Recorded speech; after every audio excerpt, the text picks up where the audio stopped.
নমস্কাৰ স্বাগতম জনাইছো অম্বুবাসী মেলা ইতিমধ্যে অম্বুবাসী মেলাটো নহয় এবাৰ কিন্তু অম্বুবাসীৰ যি হাত লগা বুলি যি কয় বা আমতি বুলি যি কয় তাৰ অকল ৰীতি নীতি পৰম্পৰাখিনি পালন কৰিয়ে কামাখ্যা দুৱাৰ এতিয়া বন্ধ আৰু সেইখিনি ৰীতি নীতি পালন কৰিয়ে এই পৰ্ব পালন কৰা হৈছে মন্দিৰ চৌহদত কিন্তু 30 জুনলৈকে কামাখ্যা দেৱালয় যেহেতু ভক্তৰ বাবে বন্ধ নীলাচলৰ বুকুত এই মুহূৰ্তত ক'বলৈ গ'লে এই মুহূৰ্তত এটা নিস্তব্ধ পৰিৱেশ আৰু আন কালে দেখি বিদেশী ভক্তৰে যদি ভৰি থাকে কামাখ্যা ধাম সাধু সন্যাসীৰে ভৰি থাকে কিন্তু এইবাৰ তাৰ সম্পূৰ্ণ এটা পৃথক এটা পৰিৱেশ কামাখ্যাত আৰু নীলাচলৰ বুকুৰ সেই পৰিৱেশ আমি আপোনালোকক এই অনুষ্ঠানৰ মাজেৰে দেখুৱাম অম্বুবাসী মেলা যদিও বা হোৱা নাই কিন্তু তাত ৰীতি নীতি কি ধৰণে তাত পালন কৰা হৈছে বা তাত সেইখিনি কথা আমি লৈ আহিম আৰু লগতে আলোচনা কৰিম ষ্টুডিঅ'ৰ মজিয়াত যিহেতু এবাৰ অকণমান পৃথক আৰু সম্ভৱতঃ প্ৰথমবাৰৰ বাবে ইতিহাসত এই ধৰণৰ হৈছে যে অম্বুবাসী মেলা হোৱা নাই নীলাচলৰ বুকুত এইখিনি বিষয় লৈ আহিছো স্বাগতম জনাইছো ডিবেট 18 লৈ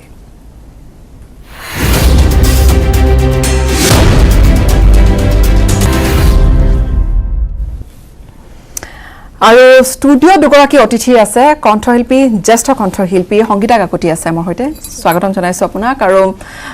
আসাম টুৰিজম ডেভেলপমেণ্ট কৰ্পোৰেচনৰ অধ্যক্ষ আছে চেয়াৰমেন আছে জয়ন্ত মল্ল বৰুৱা ডাঙৰীয়া স্বাগতম জনাইছো আপোনাক মই প্ৰথমে লৈ যাবলৈ বিচাৰিম দৰ্শকক কামাখ্যা ধামলৈ নীলাচলৰ বুকুত বৰ্তমান আমাৰ সাংবাদিক গুঞ্জন কলিতা আছে গুঞ্জন পৰিৱেশ সুকীয়া নীলাচল নিস্তব্ধ নিতাল এটা পৰিৱেশ কিন্তু তাৰ মাজতে যিখিনি দুৱাৰ যদিও বা বন্ধ 30 জুনলৈকে ভক্তৰ বাবে কিন্তু তাৰ মাজত তাত কি ধৰণৰ এটা পৰিৱেশ সেইখিনি জানিবলৈ বিচাৰিছো গীতাশ্ৰী পৰিৱেশ দেখিলে প্ৰতিগৰাকী দৰ্শকৰে হয়তো ভাল নালাগিব কাৰণ অম্বুবাসীত নীলাচলত এনে পৰিৱেশ হয়তো কোনো কাহানিও দেখা নাই এই যি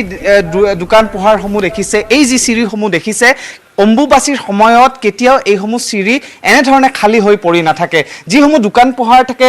গভীৰ নিশালৈকে দোকান পোহাৰসমূহ থাকে কিন্তু এইবাৰ কৰোনাই যি বিভীষিকাময় পৰিস্থিতিৰ সৃষ্টি কৰিছে সমগ্ৰ বিশ্বতে তাৰ বাবে কামাখ্যা দেৱালয়েও ইতিমধ্যে সিদ্ধান্ত গ্ৰহণ কৰিছিল যে তেওঁলোকৰ দেৱালয় বন্ধ থাকিব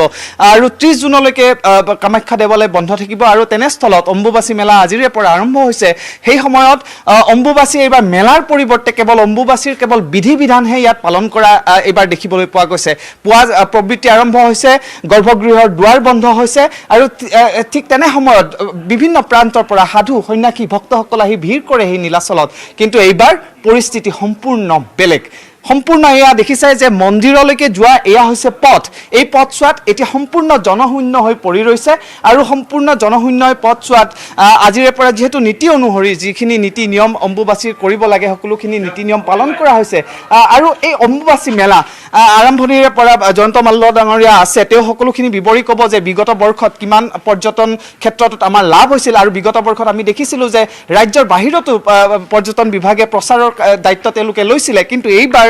যি এক বিভীষিকা কেৱল অম্বুবাসী বুলিয়ে নহয় প্ৰতিটো ক্ষেত্ৰতে প্ৰতিটো স্তৰতে কৰোনাই এইবাৰ প্ৰভাৱ বিস্তাৰ কৰিছে গতিকে তাৰ পৰা ব্যতিক্ৰম নহয় কামাখ্যা দেৱালয়তো এই একে পৰিৱেশ দেখিবলৈ পোৱা গৈছে আৰু যি মন্দিৰত প্ৰৱেশ কৰা যিখন মূল প্ৰৱেশ দুৱাৰ এই মূল প্ৰৱেশ দুৱাৰ আজি লকডাউনৰ সময়ছোৱাৰ পৰা বন্ধ হৈ আছে কামাখ্যা ধামত অম্বুবাসীৰ সময়ত দেশৰ বিভিন্ন প্ৰান্তৰ পৰা সাধু সন্যাসীসকল আহে যাতে সেই সাধু সন্যাসী বা বিভিন্ন ভক্তৰ গাত যাতে কৰোনা যাতে লৈ আহিব তেওঁলোকে নোৱাৰে বা কৰোনাৰ সংক্ৰমণ যাতে আন লোকৰ মাজলৈকে নহয় তাৰ বাবে কামাখ্যা দেৱালয়ে ইতিমধ্যে এই সিদ্ধান্ত গ্ৰহণ কৰিছিল কিন্তু মেলাবিহীন এই অম্বুবাসী এইবাৰ কেনেধৰণে পালন কৰা হৈছে এই মেলাবিহীন অম্বুবাসীৰ কি নীতি নিয়মেৰে পালন কৰা হৈছে সবিশেষ আমি জানিম আমি দলৈক আমন্ত্ৰণ কৰিছোঁ কামাখ্যা দেৱালয়ৰ দলৈ আছে গতিকে দলৰ সৈতে আমি কথা পাতিম আৰু দলৈৰ পৰা আমি সবিশেষ আমি জানিবলৈ চেষ্টা কৰিম যে এইবাৰ মেলাবিহীন কামাখ্যা এইবাৰ অম্বুবাসী ইয়াত হৈছে আমি যদি ইয়াত বহি লওঁ তেতিয়াহ'লে দৰ্শকসকলৰ দেখাত সুবিধা হ'ব মূল প্ৰৱেশদ্বাৰ বন্ধ আছে দৰ্শকে দেখিছে এনেকুৱা কেতিয়াবা হৈছিল নে আগত মেলাবিহীন অম্বুবাসী আমি এতিয়ালৈকে কাহানিও কামাখ্যাত এই পৰিৱেশ পোৱা নাছিলোঁ জন্মৰ পৰা আমি কামাখ্যাত দেখিছিলোঁ এখন অম্বুবাসী মেলা হয় কিন্তু জনশূন্যভাৱে এনেকুৱা অম্বুবাসী মানে কেতিয়াও দেখা নাছিলোঁ আজিৰ পৰা 40 বছৰ আগত মানুহৰ সংখ্যা কম আছিলে ভক্তৰ সংখ্যা কম আছিলে কামাখ্যালৈ যেতিয়া যাত্ৰীকৰ সংখ্যা কম তেতিয়া ধৰক পদপথত মানুহৰ সংখ্যা বা কমিউনিকেশ্যনৰ কম আছিলে দূৰ দূৰণি যাত্ৰী কম আহিছিলে মানে 1000-1500 যাত্ৰীক হ'লেও মা কামাখ্যা দৰ্শনলৈকে এই অম্বুবাচী মেলাখনত আহিছিলে কালক্ৰমত গৈ গৈ গৈ গৈ যেতিয়া এই পৰিবহণ ব্যৱস্থা হ'ল যোগাযোগবিলাক হ'ল তেনেকুৱাকৈ বাঢ়ি বাঢ়ি গৈ যোৱা 2012 চনৰ পৰা যেতিয়া আমাৰ অসম চৰকাৰে পৰ্যটক বিভাগে এই মেলাখনত সহযোগ আৰম্ভ কৰিলে আৰু তেওঁলোকৰ ফলত প্ৰচাৰ কাৰ্য যথেষ্টখিনি হ'ল গৈ এতিয়া আপোনাৰ দিনে দিনে প্ৰতি বছৰে সংখ্যা যথেষ্টখিনি বাঢ়ি গৈছে এনেকৈ যোৱাবেলি আমি সংখ্যা অনুযায়ী প্ৰায় 25 লাখলৈকে আমি ভক্তৰ আগমন পাইছিলোঁ এই তাহানি আপোনাৰ য'ত 40 বছৰ আগত 1000 ভক্তৰ সংখ্যা আছিলে এতিয়া গৈ গৈ লাখৰ সংখ্যালৈকে আহিছে গতিকে এই আজিৰ পৰা আৰম্ভ হৈছে প্ৰবৃত্তি আৰম্ভ হৈছে গতিকে মেলাবিহীন এইবাৰ অম্বুবাচী নীতি নিয়মখিনি কেনেধৰণে আপোনালোকে পালন কৰিছে কাৰণ ইয়াৰ পূৰ্বে আমি দেখোঁ যে নাগা বাবাসকল আহে সাধু সন্যাসীসকল আহে বন্ধ হোৱাৰ আগে তেওঁলোকে চাৰিওপিনে প্ৰদক্ষিণ কৰে বিভিন্ন ধৰণৰ আনুষ্ঠানিক কাৰ্যসূচী ইয়াত থাকে এইবাৰ কেনেধৰণে কৰা হৈছে এইবেলি অম্বুবাচীৰ আমি অকল ধৰ্মীয় ৰীতি নীতিখিনিয়ে পালন কৰিম বুলি ঘোষণা কৰিছোঁ যিহেতুকে দেশত কৰোণা সংক্ৰান্ত যথেষ্টখিনি বৃদ্ধি পাইছে সেইকাৰণে আমি যিখিনি আমাৰ অম্বুবাচীৰ লগত জড়িত ধৰ্মীয় ৰীতি নীতিখিনিহে আমি পালন কৰি এইবেলি আমি উৎসৱটো পালন কৰিম এই ঘোষণাটো আমি যোৱা 20 মাৰ্চতে যেতিয়া লকডাউন হৈছিলে তেতিয়া সংক্ৰমণ যাতে বৃদ্ধি নহয় আমি কামাখ্যা দেৱলৈ মন্দিৰৰ দুৱাৰ বন্ধ কৰিছিলোঁ আৰু তাৰ পিছতে আমি যিহেতুকে আমাৰ আগন্তুক এখন অম্বুবাচী মেলা আহিছে যথেষ্টখিনি সংখ্যক ভিৰ হয় সেইকাৰণে আমি আগতীয়াকৈ এই সংক্ৰান্তক আমি ঘোষণা কৰিছিলোঁ যে এইবেলি আমি অনুষ্ঠিতভাৱে যিখিনি আমাৰ ধৰ্মীয় ৰীতি নিয়ম সেই ৰীতি নিয়মখিনিয়ে আমি পালন কৰি এই উৎসৱটো এইবাৰ পালন কৰিম হয় আৰু আমি জানো যে বৃহস্পতিবাৰে নিবৃত্তি আছে কিন্তু বৃহস্পতিবাৰে 8 বজাৰ পিছত হোৱাৰ কাৰণে আপোনালোকে শুকুৰবাৰ সেইখিনি অকণমান যদি ব্যাখ্যা কৰি দিয়ে এইবেলি আমাৰ অম্বুবাচী পৰম্পৰাগতভাৱে এইবেলি অম্বুবাচী আমাৰ আজি ৰাতিপুৱা 7:53 যোৱাৰ লগে লগে প্ৰবৃত্তি হৈছে আৰু আমাৰ 25 তাৰিখে ৰাতি 8:16 যোৱাৰ লগে লগে নিবৃত্তি হ'ব যদিও আমি প্ৰতি বছৰে প্ৰবৃত্তিৰ পৰা নিবৃত্তিলৈকে মাৰ দুৱাৰ বন্ধ ৰাখোঁ কিন্তু এইবেলি যিহেতুকে আমাৰ দুৱাৰ ইতিমধ্যে 20 মাৰ্চৰ পৰাই বন্ধ হৈ আছে আৰু আমি 30 জুনলৈকে ঘোষণাই কৰিছোঁ এতেকে আমাৰ মন্দিৰ খোলা আৰু বন্ধৰ কথাই নাহে কিন্তু আমাৰ যিখিনি নিয়ম যেটো আমাৰ যদিও আমাৰ 20 মাৰ্চৰ পৰা মন্দিৰ বন্ধ হৈ আছে যদিও তথাপি আমি যিখিনি নিত্য কৰ্ম দেৱীৰ পূজা ভাগ বা ভোগ আৰু আৰতিটো আমি সম্পন্ন কৰিব লগা হৈছে আজি ৰাতিপুৱাও আমি দেৱীৰ পূজা ভাগ কৰিছোঁ পূজা ভাগ কৰি 7:55 যোৱাৰ লগে লগে আমি মন্দিৰৰ দুৱাৰখন বন্ধ কৰি দিছোঁ আজিৰ পৰা 3 দিন মাৰ দেৱীৰ ভোগ পূজা নহয় 25 তাৰিখে ৰাতি 8:16 প্ৰবৃত্তি হ'ব সেই গতিকে আমি 26 তাৰিখে আকৌ আমাৰ যিখিনি নিয়ম দেৱীক স্নান কৰাই গুঞ্জন বিদায় লৈছো এই মুহূৰ্তৰ বাবে ধন্যবাদ থাকিলে আমি পুনৰ যাম আপোনাৰ ওচৰলৈ তেওঁ ইতিমধ্যে কৈছে যে বৃহস্পতিবাৰে নিশা 8:16 নিবৃত্তি আৰু হয়তো জয়ন্ত মল্ল বৰুৱা হয়তো প্ৰথমবাৰৰ বাবে ইতিহাসতে আৰম্ভণিতে কৈছে এই ধৰণৰ এটা পৰিৱেশ যে মেলাবিহীন অম্বুবাচী কোভিড-19ৰ যি ভয়াৱহতাৰ পৰিপ্ৰেক্ষিতত সকলোখিনি সলনি হৈছে কামাখ্যাৰ পৰম্পৰাও কৰবাত নহয় কৰবাত সলনি হ'বলৈ বাধ্য হ'ল আনকালে হয়তো এতিয়া তাত বিৰদিবাত নোপোৱা এটা অৱস্থা থাকিলেহেঁতেন এইবাৰ সম্পূৰ্ণ এখন উলুটা ছবি আপোনালোকে বহু ঠাইত অম্বুবাচী মেলাৰ সহযোগিতাৰে অসম চৰকাৰৰ সহযোগিতাৰে অম্বুবাচী মেলা পতা হৈছিল যোৱা বিগত বৰ্ষত আৰু আপোনালোকে বিভিন্ন ঠাইত অম্বুবাচী মেলাৰ চৰকাৰৰ তৰফৰ পৰা প্ৰচাৰ প্ৰসাৰো কৰিছিল এতিয়া কি ক'ব এতিয়া পৰিৱেশ একেবাৰে উলুটা গোটেই বিশ্বতে কৰোনা মহামাৰীৰ পিছত বিশ্বত এই সময়ত বহুত পৰিৱৰ্তনে আমি দেখিছোঁ আৰু এইটো ঠিক যে হয়তো আমি জনাৰ দিনৰ পৰাই বা তাৰ কামাখ্যা মন্দিৰত প্ৰতি বছৰে এই ধৰণে অম্বুবাচী মেলা হৈ আহিছে আৰু মেলা কথাটো এনেকুৱা যে মেলা সদৃশ পৰিৱেশটো আজি কিছু বছৰৰ পৰা হয়তো ক্ৰমান্বগতভাৱে বাঢ়িছিল তাৰ আগতে ধৰ্মীয় সাধকসকল আহিছিল সদায় তাত এটা সাধনাৰ স্থলী হিচাপে ব্যৱহাৰ কৰা হৈছিল গতিকে এইবাৰ অন্তত যোৱা 3টা বছৰ মই নিজে তাৰ লগত জড়িত হৈ আছোঁ গতিকে দেখি আহিছিলোঁ প্ৰতি বছৰে তাৰ ধৰ্মৰ মানে ভক্তৰ সংখ্যা বাঢ়ি আহিছে আৰু আমি চৰকাৰেও ধৰ্মীয় দৃষ্টিকোণৰ লগতে আমি এক পৰ্যটনৰ দৃষ্টিকোণ ৰাখিছিলোঁ আমি কাৰণ আপোনালোকে জানে যে দেশীয় পৰ্যটনৰ ক্ষেত্ৰত ধৰ্মীয় পৰ্যটনটো আটাইতকৈ আগত থাকে আজি ভাৰতবৰ্ষত য'তেই দেশীয় পৰ্যটকৰ সংখ্যা আটাইতকৈ বেছি বুলি আমি পাওঁ তাতে দেখিব যে ধৰ্মীয় পৰ্যটকহে আটাইতকৈ বেছি ই তিৰুপতিয়ে কওক বৈষ্ণোদেৱীয়ে কওক বালাজীয়ে কওক মানে বিভিন্ন সিদ্ধি সাই বাবাই কওক সকলোতে মানে ধৰ্মীয় পৰ্যটকে মূল ভূমিকা লয় আৰু সেই কাৰণে আমি আমাৰ চৰকাৰখনে দায়িত্ব লোৱাৰ পিছৰে পৰা আমি অম্বুবাচী মেলাক আলম হিচাপে লৈ কামাখ্যাৰ পৰ্যটন ক্ষেত্ৰ বা অসমৰ ধৰ্মীয় পৰ্যটন ক্ষেত্ৰখন প্ৰচাৰ প্ৰসাৰ চলোৱাৰ ব্যৱস্থা কৰিছিলোঁ আমি বিভিন্ন ঠাইত ভাৰতবৰ্ষৰ ভিতৰতো বিভিন্ন ঠাই আনকি ভাৰতবৰ্ষৰ বাহিৰতো আমি প্ৰচাৰ কৰিছিলোঁ আৰু ভাৰতবৰ্ষৰ যিবোৰ ধৰ্মীয় তীৰ্থস্থান সেইবিলাকত আমি বিভিন্ন ধৰণৰ হোৰ্ডিং লগোৱা প্ৰচাৰ চলোৱা আদি কাম কৰিছিলোঁ বিভিন্ন ৰেডিঅ' জিংগেল বজোৱা বা বিভিন্ন টেলিভিশ্যনত লোকেল টেলিভিশ্যন বা বিভিন্ন ভাষাৰ টেলিভিশ্যনবিলাকত আমাৰ অম্বুবাচী মেলাৰ ওপৰত চুটি ছবিকে আদি কৰি কিছু এডভাৰটাইজ আমি বজাইছিলোঁ যাৰ কাৰণে প্ৰতি বছৰে ধৰ্মীয় পৰ্যটকৰ সংখ্যা বৃদ্ধি হৈ আহিছিল যোৱা বছৰ প্ৰায় 25 লাখৰো সীমা আমি অতিক্ৰম কৰিছিলোঁ আৰু যোৱা 2টা বছৰৰ পৰা আমি কিছুমান ব্যৱস্থা লৈছিলোঁ যেনেকৈ মানে আমি কিছুমান মেচিন লগাইছিলোঁ যাৰ দ্বাৰা আমি কাউণ্টিং মেচিন আমাৰ হেড কাউণ্ট কৰিব পাৰে তেনেকুৱা লেজাৰ কাউণ্টিং মেচিন কিছুমান ব্যৱহাৰ কৰিছিলোঁ গতিকে সেই লেজাৰ কাউণ্টিং মেচিন লগোৱাৰ পিছত আমি গম পাইছিলোঁ যে কোন আৰু কিমান সংখ্যা বাঢ়ি গৈ আছে আপুনি নিজে ক'লে যেহেতু 25 লাখ যোৱাবাৰ 25 লাখ ভক্ত আহিছিল আৰু ক্ৰমান্বয়ে সংখ্যা বাঢ়ি গৈ আছিল এতিয়া হঠাৎ কোভিড-19ৰ পৰিপ্ৰেক্ষিতত সকলো স্তব্ধ হৈ পৰিল এতিয়া নীলাচলৰ বুকু একেবাৰে নিস্তব্ধ জীৱন জীৱিকা জড়িত হৈ থাকে এইটোতো হয় এইটো এতিয়া কৰোনাৰ কাৰণে গোটেই বিশ্বতে বা আমাৰ ভাৰতবৰ্ষৰ সব ধৰ্মীয় তীৰ্থস্থানসমূহ একেই অৱস্থা আৰু ধৰ্মীয় তীৰ্থস্থানৰ লগত জড়িত পুৰোহিতৰ পৰা আদি কৰি তাৰ লগত আনুষংগিক যিসকল লোক তেওঁলোকৰ জীৱন জীৱিকাৰ কাৰণে যথেষ্ট সংকট হৈছে এইটো অস্বীকাৰ কৰিব নোৱাৰি কিন্তু এইটো ঠিক যে আমি কামাখ্যা দেৱালৰ দলৈ সমাজক ধন্যবাদ দিব লাগিব এই কাৰণে যে তেখেতসকলে প্ৰথম দিনাখনৰ পৰাই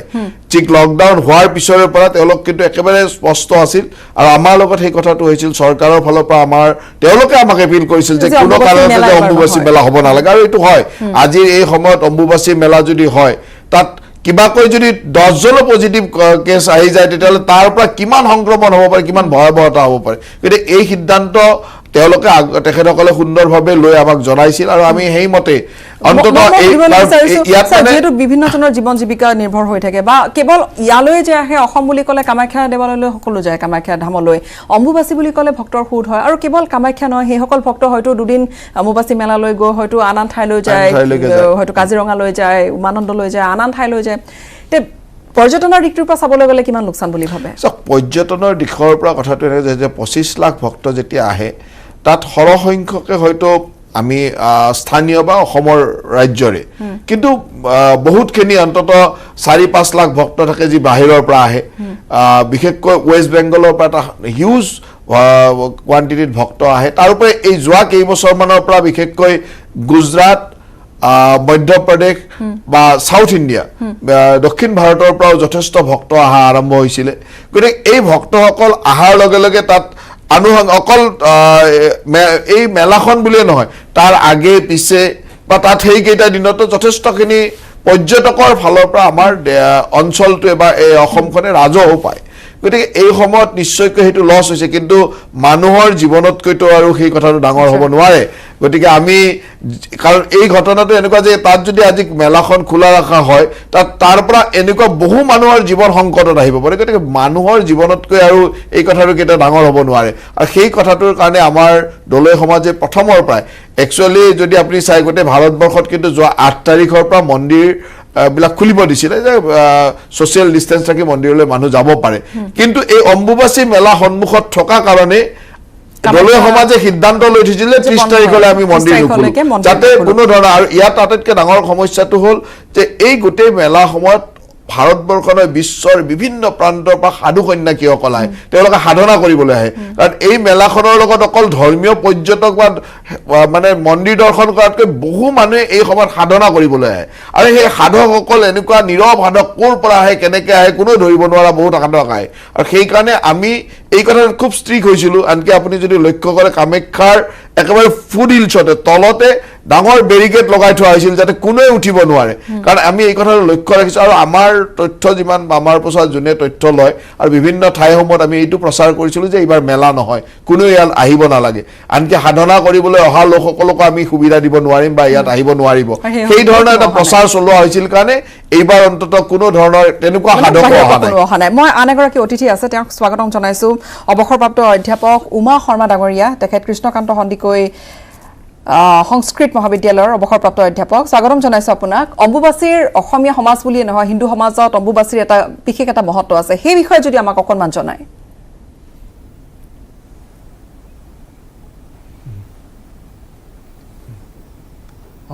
অম্বুবাচী সাধাৰণতে আমাৰ মানুহৰ মনত অম্বুবাচী এটা মেলাৰ ধৰণৰে এটা উপলব্ধি আছে কিন্তু অম্বুবাচী শব্দটোৱে তাৰ এনেকুৱা এটা তাৎপৰ্য অৰ্থ বহন কৰে যে অম্বু শব্দৰ অৰ্থ হ'ল পানী জলম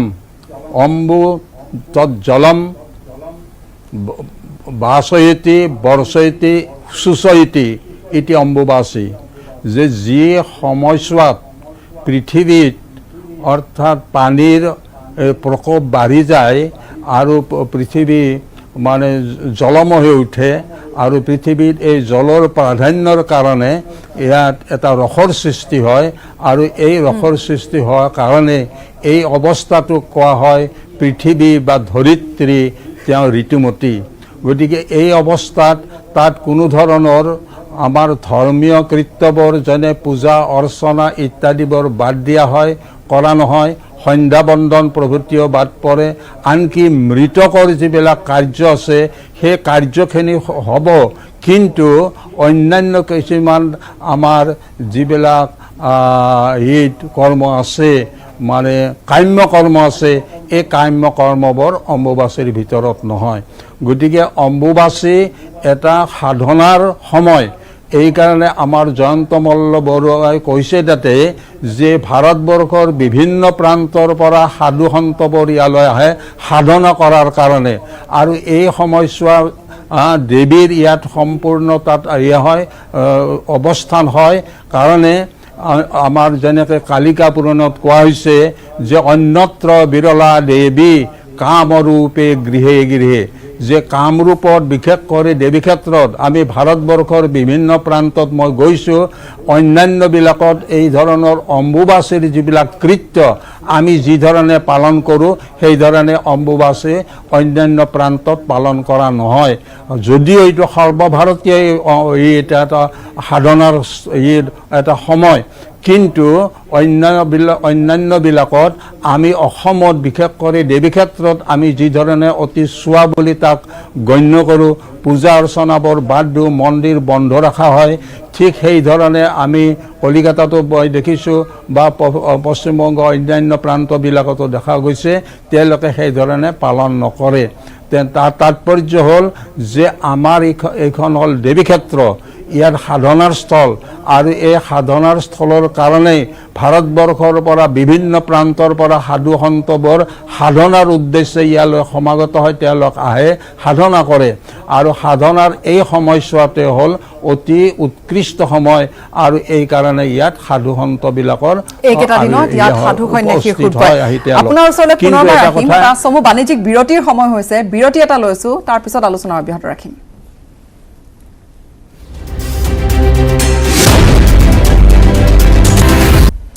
এটা বিৰতিৰ পিছত পুনৰ স্বাগতম জনাইছোঁ আমি নিশ্চয় অম্বুবাচীৰ মেলাৰ যিহেতু পৰিৱেশটো নাই আমি কামাখ্যা ধামৰ পৰিৱেশ আপোনালোকক দেখুৱাবলৈ যত্ন কৰিছোঁ আমাৰ অনুষ্ঠানৰ মাজেৰে যিহেতু বহুতে বিচাৰে যে অম্বুবাচী মেলাৰ সময়ছোৱাখিনিত অম্বুবাচীৰ সময়ছোৱাখিনিত তাত নীলাচলৰ বুকুলৈ এপাক যাব আৰু তাত সেই পৰিৱেশৰ মাজত নিজকে বিলীন কৰি তুলিবলৈ বিভিন্ন ভক্তৰ ইচ্ছা এটা থাকে কিন্তু এইবাৰ সেয়া সম্ভৱ নহ'ল এইবাৰ এটা সম্পূৰ্ণ পৃথক পৰিৱেশ সমগ্ৰ বিশ্বই যুঁজি আছে কোভিড-19ৰ সৈতে আৰু তাৰ মাজতে স্বাভাৱিকতে অম্বুবাচী মেলা নহ'ল কিন্তু আমি সেইকণ যত্ন কৰিছোঁ যে আপোনালোকে মন্দিৰৰ অকণমান হ'লেও আমাৰ কেমেৰাৰ জৰিয়তে দৰ্শন কৰিব যাতে পাৰে আমি পুনৰবাৰ গুঞ্জনৰ ওচৰলৈ যাম গুঞ্জন আপোনাৰ সৈতে দলৈ আছে আৰু তেওঁ আৰম্ভণিতে কৈছে যে পূজা ৰীতি নীতি যিখিনি আছে সেয়া মন্দিৰৰ ভিতৰত নিত্য নৈমিত্তিক পূজাখিনি তেওঁলোকে কৰি আছে আৰু যিহেতু এটা নিয়ম অনুসৰি এই 4 দিন বন্ধ থাকে দেৱীৰ দুৱাৰ স্বাভাৱিকতে আন কিছু ৰীতি নীতি থাকে সেইখিনিৰ বিষয়ে যদি অকণমান জনায় তেওঁ গীতাশ্ৰী নিশ্চয়কৈ সেইখিনি বিষয়েও সুধিম আৰু ইতিমধ্যে ষ্টুডিঅ'ৰ মজিয়াত আলোচনা হৈছে যে এই সময়ছোৱাত শক্তি সাধনাৰ বাবে বিভিন্নজন বিভিন্ন প্ৰান্তৰ পৰা আহে এই সম্পৰ্কে আপোনাৰ পৰা আমি জানিম যে অম্বুবাচীৰ সময়ত কোৱা হয় যে ইয়াত শক্তি লাভ কৰা যায় বিভিন্নজন ইয়ালৈকে আহে সাধনা তেওঁলোকে কৰে কিন্তু এই সময়ছোৱাত বন্ধ হৈ আছে এতিয়া এই যিটো কোৱা হয় যে অম্বুবাচীৰ সময়ত শক্তি উৎপন্ন হয় সেই সম্পৰ্কে অলপ আমাক সবিশেষ বুজাব নেকি অম্বুবাচী হৈছে মিথুন ৰাশিৰ আদ্য নক্ষত্ৰৰ প্ৰথম পাত সেই সময়ছোৱাত মানে প্ৰবৃত্তিৰ পৰা নিবৃত্তিলৈকে এই সময়ছোৱাত যিহেতুকে মা কামাখ্যা যোনি স্বৰূপা আৰু সেই সময়ছোৱাত দেৱী ৰজস্বলা হয় বুলি আমাৰ এটা ধাৰণা আছে আৰু সেই সময়ছোৱাত দেৱী কামাখ্যা জাগ্ৰত হয় শক্তিস্বৰূপা দেৱী কামাখ্যা শক্তিৰূপিণী হিচাপত মান্যতা পায় আৰু সেই সময়ত ভক্তগণ যদি ধ্যান ধাৰণাত ব্যস্ত হয় সেই সময়ছোৱাত প্ৰবৃত্তিৰ পৰা নিবৃত্তিলৈকে অশেষ ধৰণৰ শক্তি সাধনা সিদ্ধি লাভ হয় বুলি এটা প্ৰচাৰ আছে আমাৰ আৰু সেই কাৰণেহে বহু দূৰ দূৰণি ভক্তবৃন্দ সাধু সন্ন্যাসীৰ পৰা আদি কৰি সকলো ভক্তগণ মা কামাখ্যালৈ আহে আশীষ বিচাৰি যাতে এই সময়ছোৱাত যদি কিবা দেৱীৰ পৰা তেওঁলোকে ধ্যান ধাৰণাৰ ফলত কিবা শক্তি লাভ কৰিব পাৰে যথেষ্টখিনি শক্তি পায় দেৱী মা কামাখ্যা যিহেতুকে শক্তিস্বৰূপা দেৱী কামাখ্যা আৰু এই কামাখ্যা অম্বুবাচী কামাখ্যাতেই যিহেতুকে উৎপত্তি গতিকে সেইখনত দেৱীক যদি আৰাধনা হিচাপত লয় নিশ্চয়কৈ ভগৱতী পদা প্ৰসাদ লাভ কৰে এতিয়া বহু দৰ্শকে চাই আছে তেওঁলোকে হয়তো বিচাৰিব যে এই সময়ত মাৰ মন্দিৰত আহিবলৈ উপস্থিত হ'বলৈ কিন্তু মহামাৰীৰ বাবে আহিব নোৱাৰে গতিকে তেওঁলোকৰ বাবে কি বিশেষ দিহা পৰামৰ্শ আপুনি ইয়াৰ পৰা আগবঢ়াব যিহেতুকে এইবাৰ আমি দুখিত দেৱালয় কৰ্তৃপক্ষ দুখিত যে মহামাৰী কৰোণাৰ কাৰণে এই যিখন বৃহৎ মেলা সদৃশ অম্বুবাচী বহুত দূৰ দূৰণি মা কামাখ্যা ভক্তবৃন্দ আহি মাৰ ওচৰত আশীষ বিচাৰে প্ৰতিগৰাকী ভক্তলৈ দেৱালয় কৰ্তৃপক্ষৰ পৰা বিনম্ৰভাৱে অনুৰোধ কৰিছোঁ যাতে যিসকল ভক্ত য'তে আছে যোন স্থানতে আছে তেওঁলোকে এই সময়ছোৱাত তাৰ পৰাই ভগৱতীক ধ্যান ধাৰণাত লৈ আশীৰ্বাদ বিচাৰি মা কামাখ্যাক আদৰণি জনাক আৰু নিশ্চয় ভগৱতী মা কামাখ্যাই তেওঁলোকক ইয়াৰ পৰাই আশীষ বিচাৰি দিব গীতাশ্ৰীৰ এটা প্ৰশ্ন আছিল যে অম্বুবাচীৰ সময়ত বিভিন্ন ধৰণৰ অনুষ্ঠান ৰাতিপুৱাৰ পৰা নিশালৈকে চলি থাকে গতিকে এতিয়া যিহেতু বন্ধ আছে তথাপি সেইসমূহ কাৰ্যসূচী বা কিবা ইয়াত চলি আছে নে কেনেধৰণে আজিৰ দিনৰ কি কি কাৰ্যসূচী থাকিল বিয়লি ভাগত কি লোৱা হ'ল কাইলৈ কি লোৱা হ'ব অম্বুবাচী উপলক্ষে এইবাৰ কোনো ধৰণৰ কাৰ্যসূচী নাই আমাৰ যিহেতুকে লকডাউনৰ কাৰণে গোটেই কামাখ্যাখন বন্ধ হৈ আছে আমি নামনি কামাখ্যাৰ পৰাই পদপথৰ ৰাস্তা যিবোৰ আছে গোটেইখিনি আমি বেৰ দি বন্ধ কৰি থৈছোঁ যাতে কোনো যাত্ৰী মা কামাখ্যাৰ ওপৰলৈ আহিব নোৱাৰে আৰু আমাৰ যিবিলাক কাৰ্যক্ৰম হয় অম্বুবাচী মেলা সময়ত এইবাৰ কোনো ধৰণৰ ইয়াতে কাৰ্যক্ৰম নাই অকল আমি ধৰ্মীয় ৰীতি নিয়ম অনুযায়ী আজি ৰাতিপুৱা 7:53 যোৱাৰ লগে লগে আমাৰ যিটো নিয়ম সেই নিয়ম অনুযায়ী আমাৰ এখন বেল আছে বেল বজাই দিছোঁ বেল বজাই দিয়াৰ লগে লগে আমাৰ গোটেই কামাখ্যাবাসী ৰাইজে গম পাইছে যে অম্বুবাচীৰ প্ৰবৃত্তি হ'ল এই ধৰণে তেওঁলোকে যোনে যেনেধৰণে মই আগতেও কৈ গ'লোঁ যোনে ভক্তগণে মাৰ আশীষ বিচাৰি পেলাই কোনোবা ধ্যান ধাৰণা কৰে বা বিভিন্ন ধৰণে কৰে আমাৰ ইয়াৰে যিখিনি স্থানীয় বিধৱা মহিলাসকল আছে তেওঁলোকে এই 3 দিন ব্ৰতত থাকে এইখিনি আমাৰ ব্ৰতত থাকে বা কোনোবা সাধু সন্ন্যাসী কোনোবা ভক্তসকলৰ ব্ৰতত থাকে তেওঁলোকে অন্ন গ্ৰহণ নকৰে যিহেতু দেৱী মা কামাখ্যা অন্ন গ্ৰহণ নকৰে সেইটো উপলক্ষে তেওঁলোকে অন্ন গ্ৰহণ নকৰে অকল ফল মূল তেনেকুৱা ধৰণৰ বস্তু গ্ৰহণ কৰে গতিকে সেই সময়ছোৱাত সকলোৱে মানে ধ্যান ধাৰণা কৰিয়ে এই সময়ছোৱাত থাকে আৰু 7:53 যোৱাৰ লগে লগে আমি আজি প্ৰবৃত্তি হোৱা বুলি কৈছিলোঁ আৰু সেইদিনাখন যিদিনাখন নিবৃত্তি হ'ব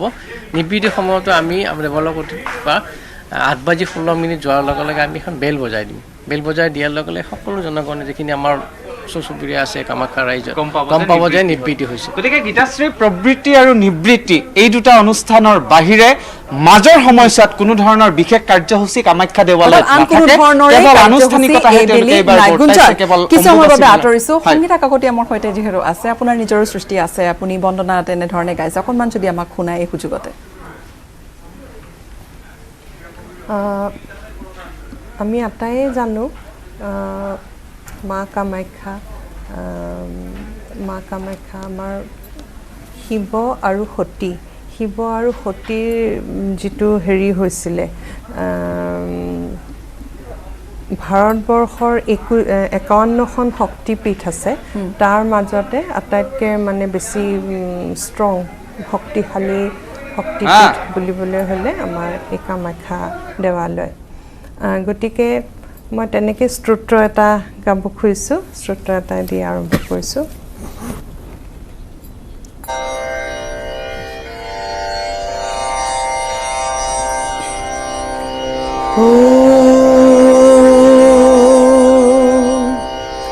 সৃষ্টি স্থিতি বিনাশ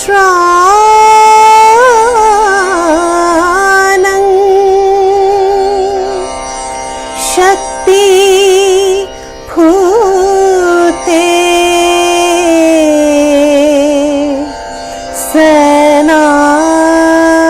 সনাতনী গুণাশ্রয়ে গুণাময়ে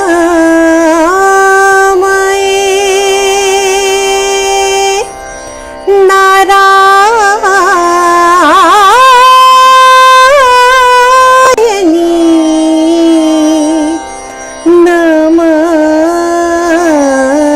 নমস্তুতে शरणागत दिनारतः परित्राण परायणे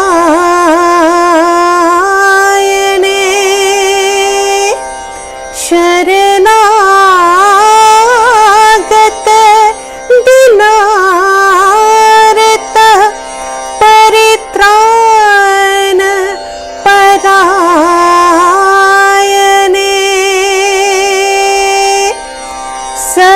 सर्वस्मति हरे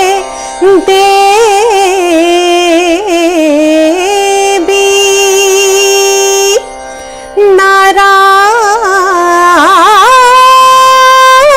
नारायणी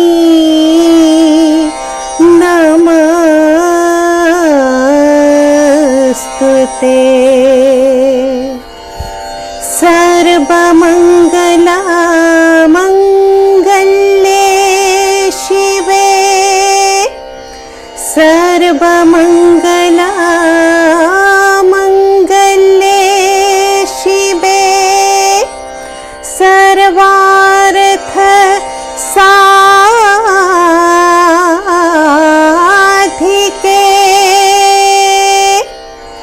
शरण्ये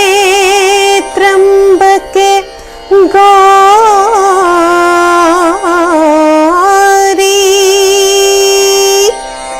नारायणी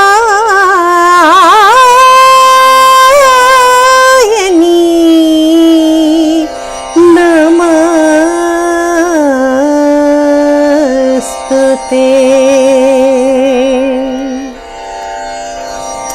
ধন্যবাদ জ্ঞাপন কৰিছোঁ আপোনাক সুন্দৰকৈ আপুনি শুনালে আমাক বন্দনাটি আমি পিছত আৰু আহিম আপোনাৰ ওচৰলৈ গুঞ্জন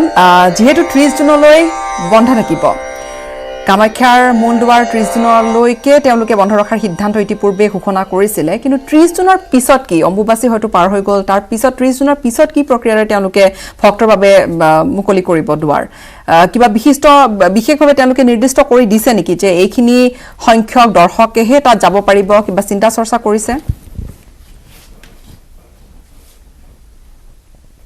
গীতাশ্ৰী, মই সেই সম্পৰ্কে দলৰ সৈতে ইতিমধ্যে কথা পাতিছিলোঁ যে 30 তাৰিখলৈকে তেওঁলোকে সময় নিৰ্ধাৰণ কৰিছে, 30 জুনলৈকে। কিন্তু শেহতীয়াভাৱে গুৱাহাটী মহানগৰীত যি হাৰত কোভিডৰ সংখ্যা বৃদ্ধি পাইছে তাৰ বাবে তেওঁলোকো চিন্তিত হৈছে আৰু তেওঁলোকে এতিয়া সন্দেহ ব্যক্ত কৰিছে যে 30ৰ পৰা সম্ভৱতঃ তেওঁলোকে বৃদ্ধি কৰিব লাগিব এই দেৱালয় বন্ধ থকাৰ সময়। আৰু তাতকৈ এটা গুৰুত্বপূৰ্ণ কথাটো হৈছে দেৱালয়ত আপুনি জানে, আমাৰ দৰ্শকসকলে জানে যে যথেষ্ট সংখ্যক পাণ্ডা ইয়াত আছে। তেওঁলোকৰ জীৱন জীৱিকা সকলো কামাখ্যা দেৱালয়ৰ ওপৰতে নিৰ্ভৰশীল। তেওঁলোকৰো এইকেইদিনত চলা মেলাৰ যথেষ্ট অসুবিধা হৈছে। গতিকে দুইটা প্ৰশ্ন মই দললৈকে লৈ যাম যে 30 জুনলৈকে আপোনালোকে সময়সীমা দিছিলে, এতিয়া কোভিডৰ সংখ্যা বৃদ্ধি হৈ আছে, গতিকে হয়তো সিদ্ধান্ত আপোনালোকে আকৌ পুনৰ এবাৰ বিবেচনা কৰিব লাগিব বা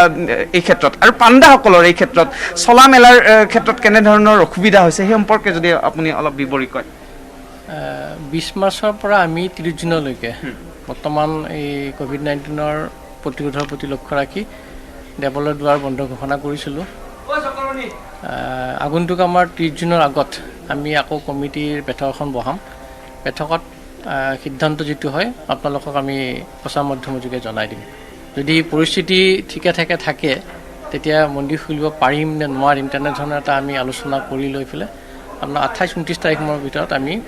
প্ৰচাৰ মাধ্যমৰ সৈতে আমি যোগাযোগ কৰি পেলাই তেওঁলোকৰ মাধ্যমেৰে আমি জনাই দিম সকলোকে। জয়ন্ত মাল্লা বৰুৱা তেখেতে কৈছে যে 28-29 তাৰিখে হয়তো কিবা এটা সিদ্ধান্ত তেওঁলোকে ল'ব যে ইয়াৰ পিছতো হয়তো তেওঁলোকে আৰু বন্ধ ৰাখিব নে 30 জুনলৈকেই তেওঁলোকে দুৱাৰ মূল বন্ধ ৰাখিব। কিন্তু আমি যিখিনি কথা আৰম্ভণিতে পাতিছিলোঁ যে কেৱল অম্বুবাচী মেলা বুলিয়ে নহয়, অম্বুবাচী মেলা বুলি ক'লেও বিশেষকৈ বহুখিনি তাত এনেকুৱা ব্যৱসায়ী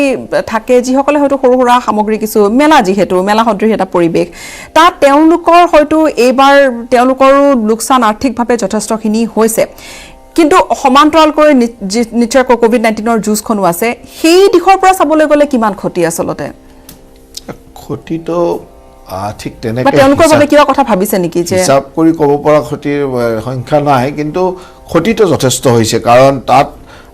অকল পাণ্ডাসকল বা পুৰোহিতসকলে নহয়, গোটেই মন্দিৰটো কালম লৈ গোটেই কামাখ্যা পাহাৰৰ গোটেই জনজীৱন চলি থাকে। তাত বিভিন্ন সৰু বৰ দোকান আছে,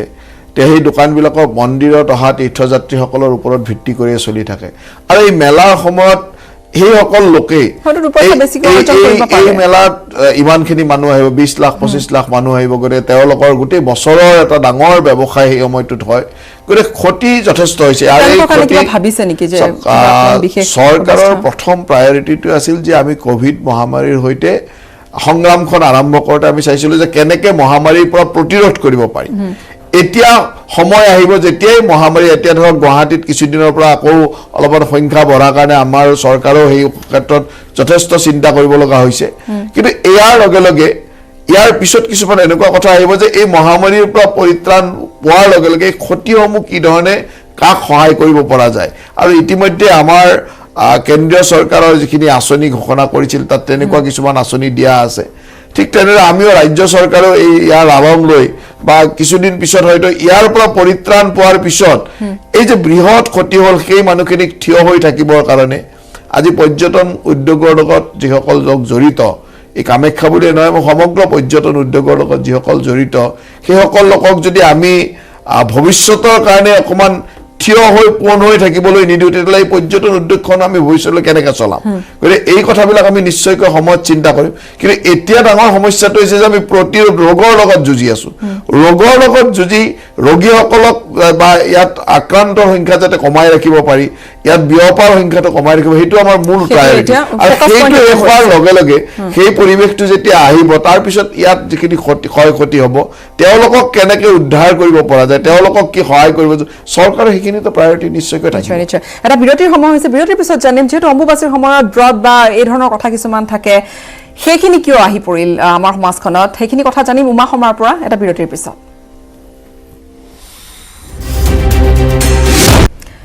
এটা বিৰতিৰ পিছত পুনৰ স্বাগতম জনাইছো। কৰোনা ভাইৰাছৰ ভয়াৱহতাৰ পৰিপ্ৰেক্ষিতত অম্বুবাচী মেলা নহ'ল আৰু এই মুহূৰ্তত এটা নিস্তব্ধ পৰিৱেশত নীলাচলৰ বুকু।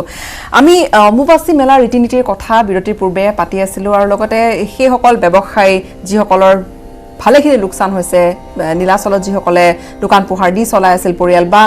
সেইখিনি সন্দৰ্ভতো আমি কথা পাতি আছো উমা শৰ্মা ডাঙৰীয়া আপোনাৰ পৰা এটা কথা জানিবলৈ বিচাৰিছো ব্ৰত কৰে নহয় জানো সাধাৰণতে অম্বুবাচীৰ সময়ছোৱাখিনিত এই পৰম্পৰাটো কিয় বাৰু আৰু লগতে কৃষি সমাজখনৰ সৈতে অম্বুবাচীৰ এই সময়খিনিৰ এটা সম্পৰ্ক থকা বুলি কথা আছে সেয়া কিহৰ বাবে সেইখিনিও জানিবলৈ বিচাৰিম লগতে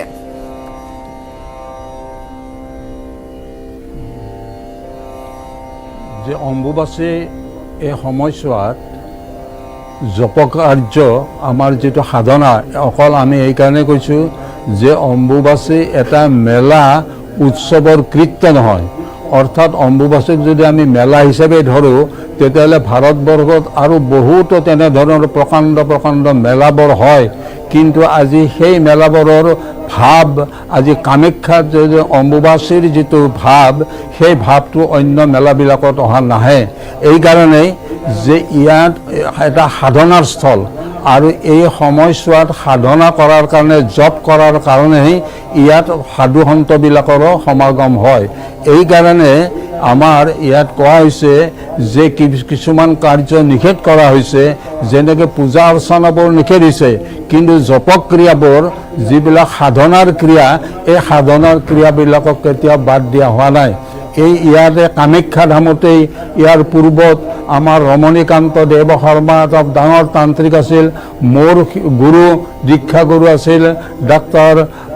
মুক্তিনাথ শৰ্মা ঠিক এই প্ৰমদনাথ দলৈ ঠিক এইবিলাকে সাধনা কৰি এই কামাখ্যাতে এই সময়ছোৱাত সাধনা কৰি তেওঁলোকে সিদ্ধি লাভ কৰিছিল এতেকে এই সময়ছোৱা হ'ল সিদ্ধি লাভৰ এটা উপযুক্ত সময় আৰু এইকাৰণে ইয়াত আমাৰ কামাখ্যা ধামত এই সময়ছোৱাত বিভিন্ন ভাৰতবৰ্ষৰ বিভিন্ন প্ৰান্তৰ পৰা সাধু সন্তবিলাক আহে সাধনাৰ কাৰণে আহে অৰ্থাৎ মেলা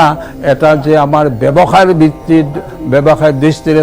চাবলগীয়া এখন মেলা হিচাপে নহয় ইয়াক সাধনাৰ ক্ষেত্ৰ হিচাপে তেওঁলোকৰ সমাগম হৈছিল বা হৈ থাকে এতিয়াও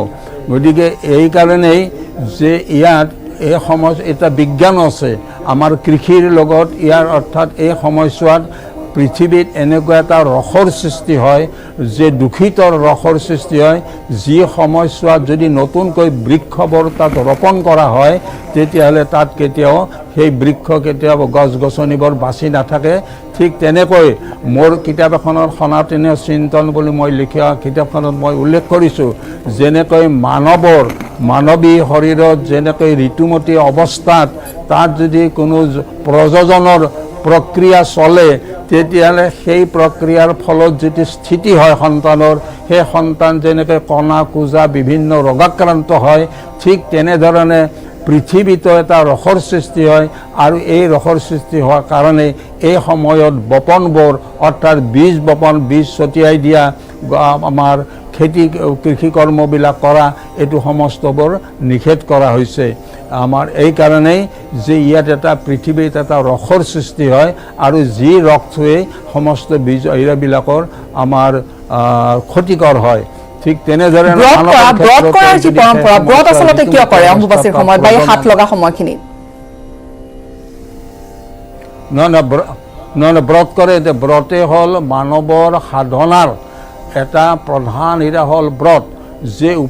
ব্ৰত উপবাসৰ মাধ্যমেৰে জপ প্ৰক্ৰিয়া কাৰণ জপ তপ ইত্যাদি কৰিবলৈ ব্ৰত কৰিব লাগিব ব্ৰত কৰা মানে তেওঁ উপবাস ভোৰ একেবাৰে খুব খোৱা লোৱা কৰি মজবুত হৈ থাকিলে তেওঁৰ কেতিয়াও সাধনাত সিদ্ধি লাভ কৰিব নোৱাৰে এইকাৰণে ব্ৰত কৰিব লাগিব ব্ৰত মানে খাদ্য গ্ৰহণত নিয়ন্ত্ৰণ কৰিব লাগিব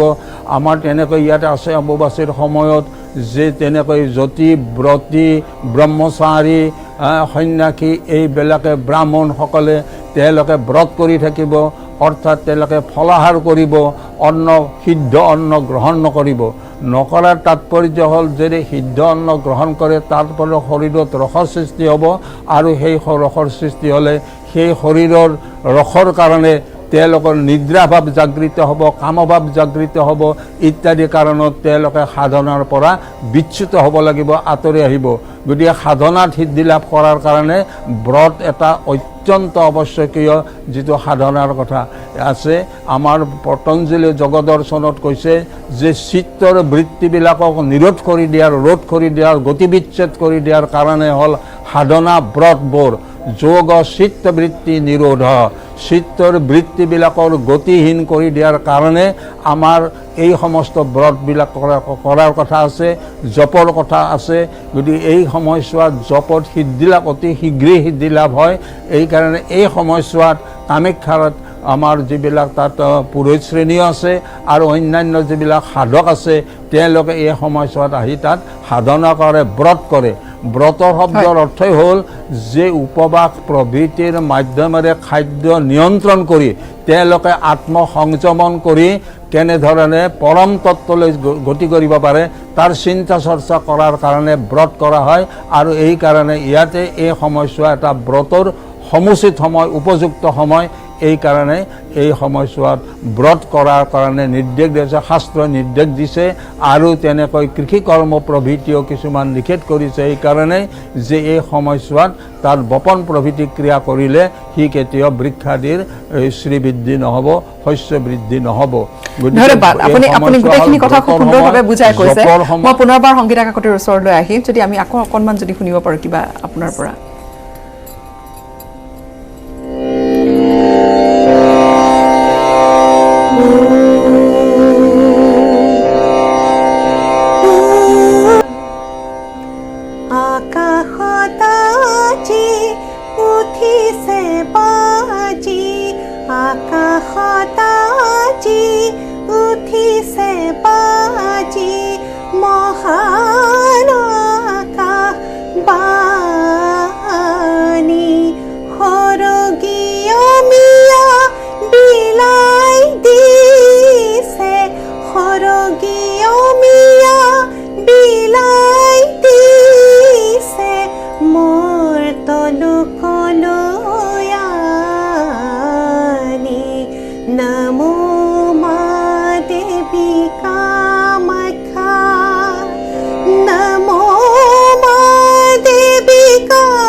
গগন মণ্ডল ঝংকাৰি উঠে মধুৰা ৰাগিনী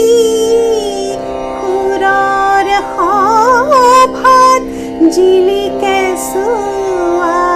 সুৰৰ সভাত জিলিকে চোৱা ভৈৰৱী ভৱানী নমো মা দেৱী কামাখ্যা, নমো মা দেৱী কামাখ্যা, নমো মা দেৱী কামাখ্যা, নমো মা দেৱী কামাখ্যা, নমো মা দেৱী কামাখ্যা, নমো মা দেৱী কামাখ্যা। ধন্যবাদ। বন্দনা সঁচাকৈ সকলোকে বিলীন কৰি তোলা। জয়ন্তমল্ল বৰুৱা, যিহেতু আপুনি আগতেও কৈছে যে ক্ষতিৰ হয়তো আমি হিচাপ কৰিবলৈ নোৱাৰোঁ, কিন্তু ইয়াৰ পিছত হয়তো বিদেশৰ পৰা বহু লোক আমাৰ ইয়ালৈকে হয়তো নাহিব, যি ধৰণৰ এটা পৰিৱেশ সৃষ্টি হৈছে, ঘৰুৱা হয়তো পৰ্যটনৰ ক্ষেত্ৰখনতেই অধিক হয়তো গুৰুত্ব দিব লগা পৰিৱেশ এটা হৈ পৰিব। তাৰ পিছত কিবা সেই সামগ্ৰিক ৰূপে পৰ্যটনৰ ক্ষেত্ৰটোৰ ওপৰত আপোনালোকে কিবা নতুনকৈ কিবা ভাবিছে নেকি বা চিন্তা চৰ্চা আৰম্ভ কৰিছে নেকি, যে কিবা পেকেজ ঘোষণা কৰা হ'ব মন্দিৰ মঠ মন্দিৰ দৰ্শনৰ, সেই ধৰণে আদৰি অনা হ'ব ভক্তক? নাই চাওক, আমি ইতিমধ্যে কৈছোঁৱে যে আমাৰ এইটো ধাৰণা এটা হৈছে যে 2020-21 যিটো বৰ্ষ, এই বৰ্ষটো পৰ্যটনৰ কাৰণে সুখদায়ক নহ'ব। বাহিৰৰ পৰা হয়তো পৰ্যটক আহিব খুজিলেও আমি আহিব দিব নোৱাৰিম, বিদেশৰ পৰাতো অহাৰ সম্ভাৱনা নাই। আনকি দেশীয় পৰ্যটকো অন্য ৰাজ্যৰ পৰা, বিশেষকৈ উত্তৰ পূৰ্বাঞ্চলক বাদ দি বাকী অঞ্চলৰ পৰা আহিব খুজিলেও আমি আহিব দিব নোৱাৰিম। এনেকুৱা এটা পৰিৱেশ হয়তো ভাৰতবৰ্ষত থাকিব। গতিকে আমি এই বছৰৰ এই যে পৰ্যটন বৰ্ষ আৰম্ভ হোৱাৰ লগে লগে আমি এটা পৰিকল্পনা ৰাখিছোঁ যে আমি স্থানীয় পৰ্যটনক অগ্ৰাধিকাৰ দিব বিচাৰিছোঁ, যিটো পৰ্যটনৰ ক্ষেত্ৰত হয়তো ৰাজ্যখনে বহুত বেছি ৰাজহ নাপাব, কিন্তু পৰ্যটন উদ্যোগৰ লগত জড়িত ষ্টেক হোল্ডাৰসকল, যিসকল আমাৰ এই উদ্যোগৰ লগত জড়িত, তেওঁলোক অন্ততঃ চলি থকাৰ এটা সকাহ হ'ব। আজি আমি বিচাৰিছোঁ যে নলবাৰীৰ মানুহজন মাজুলীলৈকে যাওক, ডিব্ৰুগড়ৰ মানুহজন বৰপেটালৈকে আহক, শিৱসাগৰৰ মানুহজন মানাহ চাবলৈকে আহক। এই ধৰণৰ যিটো অসমখনকো চাবলগীয়া যথেষ্ট আছে। এই যিটো পৰ্যটন সাধাৰণতে ধৰক শিৱসাগৰলৈ চাবলৈ যিখিনি আমাৰ ঐতিহ্য আছে চাবলৈ হয়তো বৰপেটাৰ মানুহ এজন খুব কমে যায়গৈ। সেইকাৰণে আমি বিচাৰিম যে কৰিবলৈ কিবা বেলেগ ধৰণৰ কিবা এটা আপোনালোকে আমি সেইকাৰণে বিচাৰিছোঁ যে স্থানীয় পৰ্যটনক অলপ উৎসাহ দিবৰ কাৰণে চেষ্টা কৰিছোঁ। সেই উদ্দেশ্যে আমি এটা আপোনালোকে জানে যে যোৱা 3 বছৰৰ পৰা আমি এটা কাৰ্যসূচী চলাইছিলোঁ পুণ্যধাম বুলি। এই পুণ্যধামৰ জৰিয়তে আমি অসমৰ বিভিন্ন জ্যেষ্ঠ নাগৰিকসকলক আমি ভাৰতবৰ্ষৰ বিভিন্ন স্থান যেনেকৈ মথুৰা, বৃন্দাবন, গয়া, আজমিৰ শ্বৰীফ, অমৃতসৰ বা তেনেকুৱা বিভিন্ন বৈষ্ণোদেৱী মন্দিৰ, পুৰী, এনেকুৱা বিভিন্ন স্থানলৈকে লৈ গৈছিলোঁ। এইবাৰ আমি সেই কাৰ্যসূচীটো কৰিম। অসমৰ মানুহ অসমৰ বিভিন্ন ঠাইলৈকে যাব। যেনেকৈ নলবাৰীৰ মানুহজন মাজুলীৰ তীৰ্থস্থান চাবলৈ যাব, মাজুলীৰ সত্ৰ চাবলৈ যাব, বৰপেটাৰ মানুহজন মালিনী থান চাবলৈকে যাব, শিৱসাগৰৰ মানুহজন আহিব বৰদোৱাৰ বটদ্ৰৱা সত্ৰলৈকে আহিব। এই ধৰণৰ যিটো স্থানীয়ভাৱে এক পৰ্যটন, মানে আমি গোটেই পুণ্যধাম আঁচনিটো এই বছৰ আমি এই ধৰণে চলাম। এই বছৰটোত আমি সেই ধৰণে চলাম। আঁচনিখন থাকিব, কেৱল আগতে আঁচনিখনৰ জৰিয়তে অসমৰ বাহিৰলৈকে গৈছিলে, এইবাৰ অসমৰ বাহিৰলৈকে নাযায়। অতি বেছি গ'লে আমি কোচবিহাৰলৈকে আমাৰ যি মানে ওচৰতে আৰু তাতো যিহেতু জ্যেষ্ঠ নাগৰিকসকলক কেন্দ্ৰ কৰিয়ে হয়তো যিসকলে তীৰ্থ ভ্ৰমণ কৰিবলৈ বিচাৰে কেন্দ্ৰ কৰিয়ে তেওঁলোকক আঁচনিখন তৈয়াৰ কৰা হৈছিল। আমি এইবাৰ অলপমান বয়সৰ সীমাটো অকণমান কমাই দিম, বয়সৰ সীমাটো অকণমান কমাই দিম। আগতে আমি 60 বছৰ আৰু 58 বছৰ, পুৰুষৰ কাৰণে 60 বছৰ, মহিলাৰ কাৰণে 58 বছৰ ৰাখিছিলোঁ। গতিকে এইটো সময়সীমা হয়তো বয়সৰ সীমা অকণমান আমি কমাই দিম আৰু অসমৰ ভিতৰতে বা উত্তৰ পূৰ্বাঞ্চলৰ ওচৰৰ ঠাইৰ ভিতৰতে আমি এই আঁচনিখন চলাম। আৰু মই ভাবোঁ যে এই বছৰটো অন্ততঃ সেই ধৰণেও এই আঁচনিখনৰ জৰিয়তে অসমৰ বিভিন্ন ঠাইৰ লোকে বিভিন্ন ওচৰৰ বা অসমৰ ভিতৰৰ বিভিন্ন তীৰ্থস্থান ভ্ৰমণ কৰাৰ সুবিধা পাব। আৰু তাৰ লগে লগে এই পৰ্যটন ক্ষেত্ৰৰ লগত জড়িত যিসকল লোক, হোটেলিয়াৰসকল, টুৰ অপাৰেটৰসকল, গাইডসকল, এইসকলে কিছু সকাহ পাব, যাতে এই মানুহখিনিৰ জৰিয়তে তেওঁলোকে অকণমান সকাহ পাব। আৰু এই পুণ্যধাম আঁচনিখন আমি চৰকাৰীভাৱে চলোৱাৰ লগে লগে আৰু নিশ্চয়কৈ স্থানীয় পৰ্যটক বিভিন্ন মানুহে তাত উৎসাহ পাব। ঠিক তেনেদৰে এই লকডাউনৰ পৰিৱেশ বা এই পৰিৱেশটো অকণমান ভাল হ'লে গুৱাহাটীৰ মানুহক আমি ভাবিছোঁ যে গুৱাহাটীৰ মানুহে এতিয়া ঘৰত থাকি অত্যন্ত মানে অলপ ওলাবলৈ চেষ্টা কৰিছে। সেইকাৰণে আমি এই পৰিৱেশটো অকণমান ভাল হ'লে আমি পবিতৰা চনকা বুলি ঠাই এখন আছে, আমি তাত অলপমান মনচুন টুৰিজিমৰ কাৰণে এটা খুব সুন্দৰ পৰিৱেশ। ঠিক তেনেদৰে চান্দুবি, গুৱাহাটীৰ মানুহ যাতে অকণমান পবিতৰালৈ যাব পাৰে, বেছি দূৰ নহয়, ডে আউটিঙৰ কাৰণে গ'ল, দিনটো তাত ঘূৰিলে ফুৰিলে আহিলে। আৰু একদম লিমিটেড মানুহ, যাতে ছ'চিয়েল ডিষ্টেঞ্চ ৰাখি লিমিটেড মানুহ 20 জন বা 30 জন মানুহে যাব, এনেকুৱা ধৰণৰ কিছুমান আমি পেকেজ কৰিম। মাত্ৰ পৰিৱেশটো অকণমান ভাল হোৱালৈকে এই আমি পৰিকল্পনা কৰি ৰাখিছোঁ, জাষ্ট পৰিৱেশটো ঠিক হোৱালৈ ৰৈ আছোঁ। ঠিক আছে, আমি এটা বিৰতি ল'ব লাগিব। বিৰতিৰ পিছতে পুনৰ আপোনালোকক লৈ যাম কামাখ্যা ধামলৈ।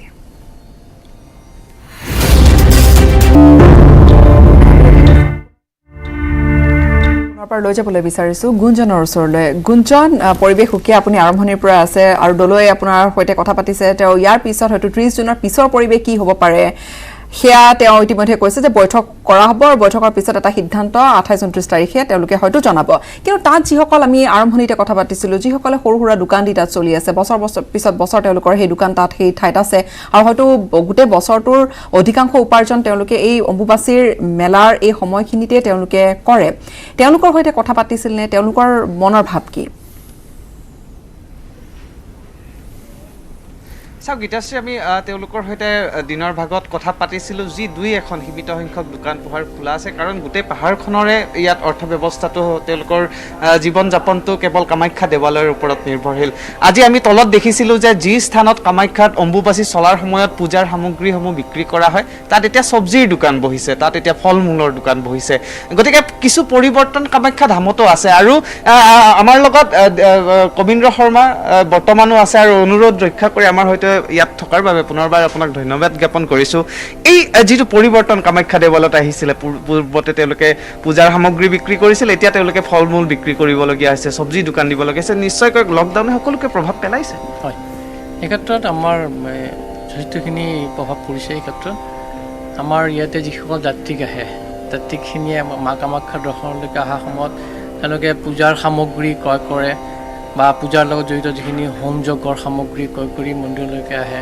মন্দিৰত তেওঁলোকে সেৱা আগবঢ়ায়। কিন্তু বৰ্তমান সেইবোৰ যিহেতুকে আমাৰ ইয়াত যাত্ৰিক নাই, যাত্ৰিক বন্ধ, মন্দিৰ বন্ধ হোৱাৰ যাত্ৰিক বন্ধ হৈ পৰিছে, সেইবিলাক সামগ্ৰী এতিয়া বিক্ৰী কৰিবলগীয়া নাই অৱস্থা, সম্পূৰ্ণ বন্ধ। আমাৰ যিখিনি আমাৰ স্থানীয় ব্যক্তিৰ কাৰণে মানে ৰেচন পাতিৰ দৰকাৰ, চাউল দালিৰ পৰা আদি কৰা খাদ্য সামগ্ৰীখিনি, সেইখিনি দোকান খোলা আছে। প্লাছ আমাৰ দুই এখন আমাৰ চব্জি দোকান নতুনকৈ খুলিবলৈ বাধ্য হৈছে। যিসকলে ব্যৱসায় কৰিছিলে কামাখ্যা দৰ্শনলৈ কৰা যাত্ৰীৰ ওপৰত ভিত্তি কৰি, তেওঁলোকে এতিয়া সৰু সুৰা দুই এখন মানে চব্জিৰ বেপাৰ কৰিবলৈ বাধ্য হৈছে। এই ক'ভিড-19 সংক্ৰমণৰ ৰক্ষাৰ কাৰণে আমি এইবুলি কামাখ্যা দেৱালয়ে অম্বুবাচী বৰ্জন কৰাৰ সিদ্ধান্ত যোৱা এপ্ৰিল মাহতে আমি লৈছিলোঁ, যাতে সকলোখিনি সজাগ হয়, যাতে কামাখ্যালৈ কোনো যাত্ৰীক আহি নাহে। এই সংক্ৰান্তত আমি আমাৰ অসমৰ মাননীয় মুখ্যমন্ত্ৰী ডাঙৰীয়া লগতে স্বাস্থ্যমন্ত্ৰী ডাঙৰীয়াকো আমি এই ক্ষেত্ৰত নিজে গৈ অৱগত কৰাইছিলোঁ আৰু তেওঁলোকে এই ক্ষেত্ৰত আমাক সহায় সহযোগিতা আগবঢ়াম বুলি আশ্বাস দিছিলে। আজি আমাৰ উঠি অহা পদপথৰ পৰা আদি কৰি যিবোৰ অঞ্চলত মানে সমাগম হ'ব পাৰে বা কামাখ্যালৈ আহিব পাৰে, সেই ক্ষেত্ৰত আমাৰ নিজাবৰীয়া যিসকল আমাৰ সুৰক্ষাকৰ্মী আছে তেওঁলোকৰ উপৰিও আমাৰ জিলা প্ৰশাসনৰ পৰা, আৰক্ষী প্ৰশাসনৰ পৰা, তেওঁলোকৰ পুলিচ প্ৰশাসনে যথেষ্টখিনি সহায় কৰিছে। এই ক্ষেত্ৰত আমি অসম চৰকাৰ ধন্যবাদ জনাইছোঁ। আৰু যাতে আমি এই কেইদিন যাতে কামাখ্যালৈ যাতে কোনো যাত্ৰীক বা আগমন হ'ব নোৱাৰে, এই ক্ষেত্ৰত তেওঁলোকক আমি অনুৰোধ জনাইছোঁ যাতে অলপ মানে বেৰিকেড হিচাপত ব্যৱস্থা কৰি পেলাই তেওঁলোকে এই ক্ষেত্ৰত সুৰক্ষা দিয়ে।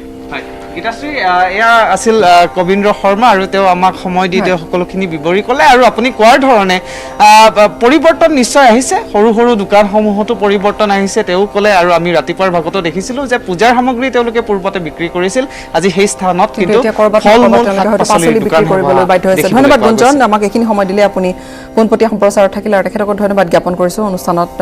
উমা শৰ্মা, শেষত আপোনাৰ পৰা জানিবলৈ বিচাৰিছোঁ, আচলতে অম্বুবাচী বুলি ক'লে হিন্দু সমাজত যি এটা পৰম্পৰা আছে বা যি ধৰণৰ আছে, সেয়া আন বহু উৎসৱৰ লগত হয়তো নিমিলে, কিন্তু এই বিশেষত্বটোৱে আপুনি আৰম্ভণিৰে পৰা বুজাইছে যে এটা বিশেষ এটা অম্বুবাচী এটা উৎসৱ হিচাপে নহয় বা মেলা হিচাপে নহয়, এটা বিশেষ তাৰ সেই বিশেষত্বটোক লৈ এটা অম্বুবাচীৰ ধাৰণা চলি আহিছে। অম্বুবাচীৰ সৈতে জড়িত আৰু কি তেনে প্ৰথা আছে যি ধৰক সাধাৰণ লোকে অম্বুবাচী বুলি ক'লে মেলাখনহে বুজে, কিন্তু তাৰ আঁৰত আৰু কি কি আছে?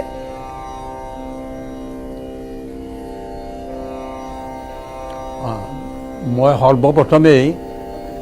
কৈছিলোঁ যে অম্বুবাচী শব্দটিৰ অৰ্থ কি। অম্বুবাচী শব্দৰ যদি অৰ্থটো বিশ্লেষণ কৰে বা বুজিবলৈ চেষ্টা কৰে, তেতিয়াহ'লে তাত মেলাৰ তাৎপৰ্য নাথাকে। অম্বুবাচী, অম্বু শব্দৰ অৰ্থ হ'ল জলম মানে পানী, তদ বাচয়তি সুচয়তি বৰ্ষণম সুচয়তি ইতি অম্বুবাচী, যে অম্বু অৰ্থাৎ যি সময়ছোৱাত পানীৰ প্ৰকোপ বাঢ়ে আৰু পানীৰ সূচনা হয়, বৰ্ষণৰ সূচনা হয়, এইটোৱে অম্বুবাচী শব্দটোৱে তাৰ অৰ্থ বহন কৰে। গতিকে এই ধৰণৰ অৰ্থটোৱে তাত তাৎপৰ্য বহন কৰিছে। ই মেলা বা ব্যৱসায়ৰ ওপৰত নিৰ্ভৰ কৰি এই অম্বুবাচী শব্দৰ প্ৰয়োগ হোৱা নাই। অম্বুবাচী শব্দটোৰ প্ৰয়োগ হৈছে যে মেলাৰ ঊৰ্ধত গৈ এক আধ্যাত্মিক চিন্তা চৰ্চা কৰি কেনেকৈ মানুহে পৰম তত্ত্বলৈ যাব পাৰে, তাৰ কাৰণে এই ধৰণৰ কৃত্যটো অম্বুবাচীৰ ভিতৰত এই ধৰণৰ কৃত্য এটা চলি আহিছে। আৰু এইটো মেলাৰ আমাৰ পৰৱৰ্তী কালত এইটো বা সম্প্ৰতি কালত এইটো এটা মেলা হৈছে। মেলাক উদ্দেশ্য কৰি কিছু লোকৰ আগমন হয়, কিছু ব্যক্তি আহে হয়, কিন্তু অধিকাংশ লোক যেনেকৈ সাধু সন্তবিলাকত তেওঁলোকেতো মেলামুখী নহয়, তেওঁলোকে মেলাৰ উপভোগ কৰিবলৈ নাহে, তেওঁলোকে আহে সাধনাৰ সিদ্ধি লাভ কৰিবলৈ। গতিকে অম্বুবাচী শব্দটোৱেই এই সূচনা কৰে যে যি সময়ছোৱাত সাধু সন্ত মহাত্মাসকলে সাধনা কৰি পৰম তত্ত্বলৈ যাব পাৰে, সেই সময়ছোৱা হ'ল অম্বুবাচীৰ সময়। গতিকে এইকাৰণে আৰু এইখিনি সময় অন্যত কৰিলে কিয় নহয়, যে ইয়াতে দেৱীৰ স্থল, এই দেৱীস্থল কাৰণে মই পূৰ্বতে কৈছোঁ যে আমাৰ এই কালিকা পুৰাণত উল্লেখ আছে যে অন্যত্ৰ বিৰৰা দেৱী কামৰূপে গৃহে গৃহে, অৰ্থাৎ কামৰূপৰ দেৱী মাহাত্ম্য ইমান যে ইয়াতে কিছু সময় সাধনা কৰিলে তেওঁ সিদ্ধি লাভ কৰিব পাৰে। গতিকে এই কাৰণেই ইয়াত সিদ্ধি লাভ কৰাৰ উদ্দেশ্যেই, অৰ্থাৎ সাধনা কৰি সিদ্ধি লাভ কৰাৰ উদ্দেশ্যে ব্ৰতৰ মাধ্যমেৰে উপবাসৰ মাধ্যমেৰে ফল আদি গ্ৰহণ কৰি সিদ্ধান্নবোৰ বৰ্জন কৰি তেওঁলোকে কেনেকৈ এটা সাধুচিত জীৱন যাপন কৰি যাব পাৰে, তাৰ কাৰণে এই অম্বুবাচীৰ কৃত্য মানে কৰ্তব্য কৰণীয় কৰ্ম, এইটো আমাৰ সমাজত মানে সনাতনীয় সমাজত এইটো চলি আহিছে। আৰু কিছুমানৰ ব্যক্তিভেদে এটা ব্যৱসায়ৰ দৃষ্টিভংগীৰে ব্যৱসায়ীসকলে চাব, আৰু এইবিলাকে তেনেধৰণৰ যিবিলাকে এইবিলাকৰ নিজৰ কিছু ব্যৱসায় আছে, তেওঁলোকে সেই ব্যৱসায়ৰ দৃষ্টিভংগীৰে তাক চাব। কিন্তু মুখ্যতঃ অম্বুবাচী সি ব্যৱসায়ৰ দৃষ্টিত আবদ্ধ থকা নাই আৰু থাকিব নোৱাৰে। আৰু ইয়াৰে সৈতে আপোনাৰ পৰা বিদায় ল'ব লাগিব, সময় যিহেতু অনুমতি নিদিয়ে। আটাইকেইগৰাকী অতিথিকে ধন্যবাদ জ্ঞাপন কৰিছোঁ, আমাক এইখিনি সময় আপোনালোকে দিলে। কিন্তু হয়তো নজিৰবিহীন এইবাৰৰ এই ঘটনা, পূৰ্বে কাহানিও এনেকুৱা হোৱা নাছিল যে অম্বুবাচীৰ এই পৰিৱেশ, নীলাচলৰ এনেকুৱা এটা উকা পৰিৱেশ, আৰু 30 জুনলৈকেতো মন্দিৰ বন্ধ থাকিবই। কিন্তু তাৰ পিছত হয়তো এটা সিদ্ধান্ত লৈ কামাখ্যাৰ দুৱাৰ হয়তো খোলা হ'ব পাৰে, সেয়া তেওঁলোকে সিদ্ধান্ত অনুসৰি জনাব। কিন্তু এই মুহূৰ্তত আজি অম্বুবাচী আৰম্ভ হৈছে পুৱা, আৰু বৃহস্পতিবাৰলৈকে নিবৃত্তি 8:16। কিন্তু এইকেইটা দিনত নিত্য পূজা, অম্বুবাচী মেলা যদিও হোৱা নাই, নিত্য পূজাখিনি বা নিত্য যিখিনি নীতি নিয়ম আছে অম্বুবাচীৰ, সেইখিনি তেওঁলোকে চলাই নিছে। ইয়াৰে সৈতে বিদায় ল'ব লাগিব অনুষ্ঠানত। ধন্যবাদ।